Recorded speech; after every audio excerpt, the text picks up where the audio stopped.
Hey guys, Dan King here. Okay, I'm now on my 4th Batman Endgame vlog, and I'm going to try and be a bit quick on this review. This comic rocks! I mean, my opinion on Endgame so far has gone... It started off awful, the next issue was brilliant, the next issue was awful. This one is pretty good. It's certainly much better than Endgame Part 3. I'm going to start off with the stuff I don't like first, because there's only very, very little of it at all. In fact, there's only really one thing I don't like, and that's the artist's design of the Joker's face. There's something about his chin. It just really doesn't look right. I get they've tried to make him look younger than in the other Endgame books, or at least that's what I thought they were doing. But then, even when they were doing him as Eric Border, we see he's still going, he's still got this really weird chin. And as much as I liked the design of the Joker in the Batman, I will say I had he had a pointy chin, and that kind of works with a lot of the designs that the Joker has had. It's just they overly extended that pointy chin. Here, his chin's kind of pointy but kind of round, and just the design of his face. He doesn't really look like the Joker so much as he looks like Creature, Sirius Black's house elf in the Harry Potter films. I'm sure you got the reference. So, well, I know Harry Potter books, but I was meaning the design in films. Anyway, so yeah, it's absolutely superb. It follows this really poor, unfortunate guy called Tommy, and he basically makes the stupidest decision anyone could ever make. Firstly, he realizes what's going on in the Joker's head and proceeds to tell him that. He tells the Joker about how lonely he sees the Joker is, because he sees that the Joker needs friendship, he needs companionship.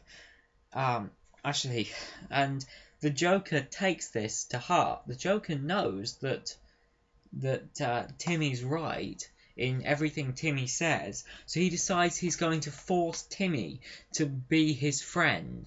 And it's not really clear if the Joker views Timmy as his friend or if he views Timmy as a plaything, but irrespective, the things he does as a friend, he's trying to be Timmy's only friend. He actually murders Timmy's former roommate. Sorry, spoiler territory. But some of this stuff is superb. And some of the stuff at the start, where we see him doing the this on-screen circus performance, is very reminiscent of a lot of the Joker's animated appearances.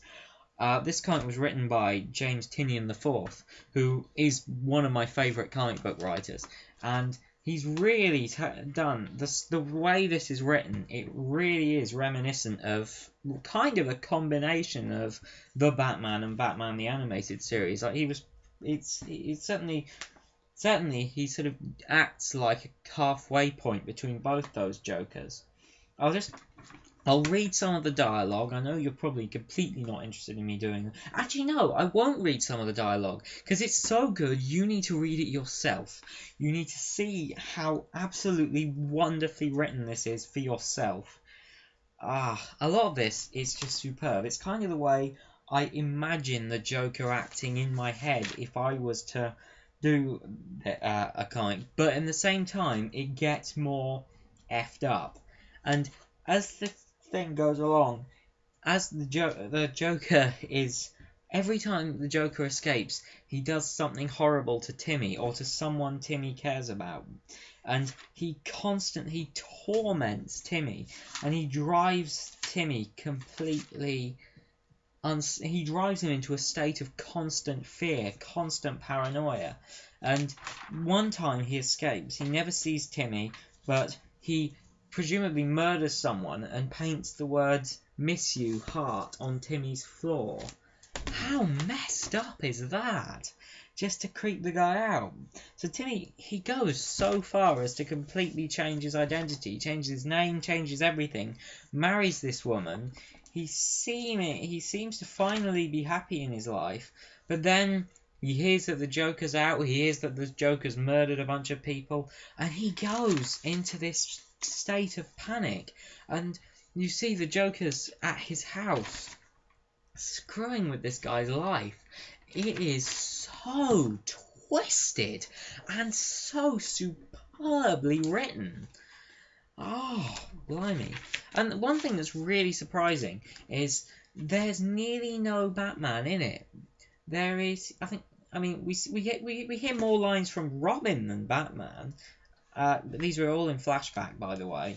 Oh, and by the way, I absolutely love the design on this Arkham nurse.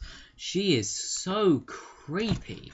I'm not sure if she's supposed to look this creepy, but she kind of looks creepy. Just that expression. I'm not sure if she's going to come back in Endgame and she's going to turn out to be working with the Joker or something. Certainly the way she's talking to him. Like, I can see you're hiding back there. You don't have to be afraid. You have a visitor. A friend. I don't have any friends. I'm sure that's not true, Tommy. Everybody has a friend. The way she says it, the way her expression is, just because they highlighted the word everybody. There's got to be something evil about this woman. If there isn't, I'll be very disappointed. I'll be very disappointed if she doesn't come back in the story arc, or at least in a future story arc, because she is freaking creepy. I really want to see her in this story arc again. They might not do it. This might just be something that I'm thinking of now, but I really, really hope that Arkham Nurse is in it and has some kind of evil agenda. If she's working with the Joker, that's great. If she's not, it's still great because I really, really want her back. I hope it's someone at DC watches this and takes that into heart, because I really want to see that one. And there's this fantastic section at the end where it's like, where Timmy's friend comes in and sees him, who's his friend who's been throughout the book. They've kind of had disagreements with. He's an old friend from college, and Timmy refuses to accept this guy as his friend anymore because he's been twisted in his mind so much that he only sees in all fairness, this guy Warren, I think his name was Warren, he hasn't seen him in years, so it makes sense that he would kind of feel a bit betrayed by this guy. He feels like Eric Border is his only friend. But when Eric Border sees him, you know who Eric Border is if you've been reading Endgame. You know his real identity. When Eric Border sees him, he's so unsubtly dressed in the purple suit. And that's the thing.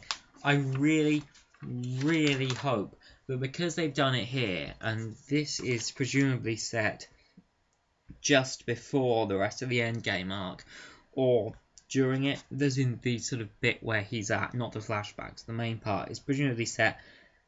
Actually, because his face is slightly twisted, I'm actually going to say I think this is set at some point roughly before Endgame Part 3, probably in between Parts 2 and 3.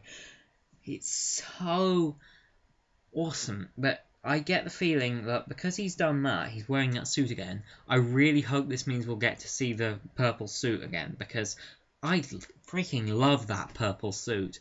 I mean, I don't like what the rest of the Endgame arc's doing. I said the previous time, they've sort of sucked a lot of the colour out of the character.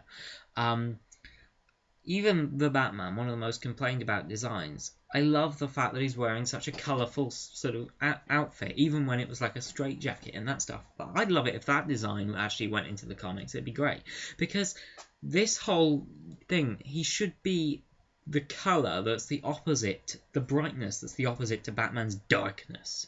It's the antithesis, the total antithesis. And, oh goodness. Buy this comic book, read it. It is freaking brilliant. if they bring Timmy back, I'd love to see if anything more happens to this character, or if he's just constantly going to remain in this state of that was my impression of how he looks. I'd love to see if he ever gets out of this state, if he finds out that that Eric is... Oh, Cat, you know Eric's the Joker. If he finds out that Eric's the Joker, how he reacts to this. Although it's pretty obvious, I'm not sure how he doesn't realise when he's wearing the Joker outfit and his face is twisted back to looking like... Anyway. There's so much potential in this. I mean, so much potential in this to go forwards into the rest of the Endgame arc. I don't know if it is or not. It says it's a tie-in to the Endgame arc, so I'm assuming that some of the elements from this will continue on into Endgame. Really, really hoping that creepy nurse does.